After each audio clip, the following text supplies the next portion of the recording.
χέρι ανθρώπου. Δεκάδες χρόνια πριν εδώ στην κορυφή του λόφου. Κι από τότε κοιτώ, είμαι κομμάτι αυτού του τόπου. Κι ό,τι έχει ζήσει καλό και κακό το έχω ζήσει μαζί κι εγώ. Έχω γεννήσει και έχω θάψει 3 γενιές. Έχω θρηνήσει με τους τόπους τις πιο μεγάλες καταστροφές. Θυμάμαι, ήταν Οκτώβρη του 40. Οι άντρες είχαν για το μέτωπο. Οι πιο πολλοί χαθήκανε για πάντα τότε. Μετά στρατός κατοχής, μετά φωτιά και πείνα. Τι να πρωτοπώ για τα μαύρα τα χρόνια εκείνα. Στα χώματα αυτά νεκρά θαμμένα γυναικόπαιδα. Κι αφήσανε μένα για να σας πω τι έγινε αργότερα. Ήρθε ο εμφύλιος μετά, τα αδέρφια σκότωναν αδέρφια τα πάντα στα χτίγια δεύτερη φορά. Τι να σου πω άμα δεν το δεις, τι να σου πω άμα δεν το ζήσεις. Οικογένειες ξεκληρίστηκαν, σπίτια κλείσαν ξανά.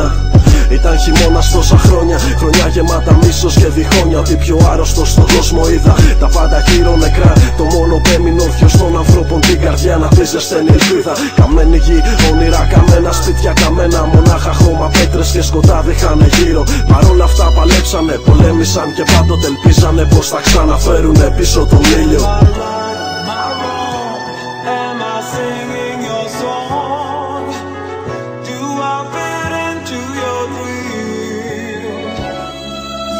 Μνήμες νοπές από τον πόλεμο. Ακόμη θάνατος μυρίζει κι ίδια νέκρα γύριζε στο νου τους. Αφήσαν πίσω εικόνες από τον όλεθρο. Το μόνο στήριγμα που υπήρχε κι αυτούς στο χέρι του διπλανού τους. Πέτρα στην πέτρα χτίσανε τα σπίτια τους. Μέρα τη μέρα νέπνεαν τα στήθια τους. Ώρα την ώρα ξέχναγαν. Κι όσο τα χρόνια πέρναγαν, όλοι το ίδιο εύχονταν. Να μην ξανάρθει μέρα που από τον τόπο τους θα έφευγαν.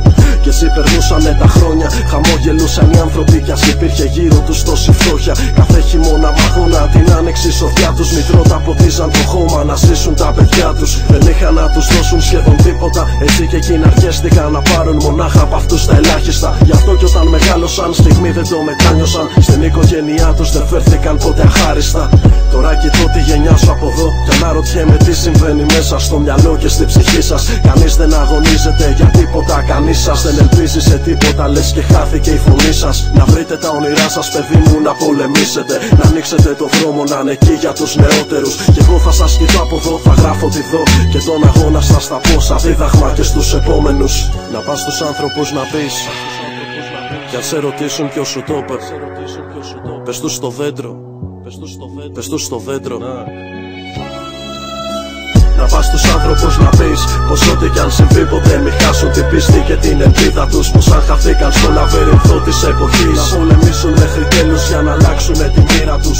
Πως αν θέλουνε να βιώσουν την Ανάστασή τους, πρώτα μια βόλτα πρέπει να πάνε στο Γολγοθά τους. Κι αν λείπει ο σεβασμός και αγάπη μέσα από την ψυχή τους, να ψάξουνε να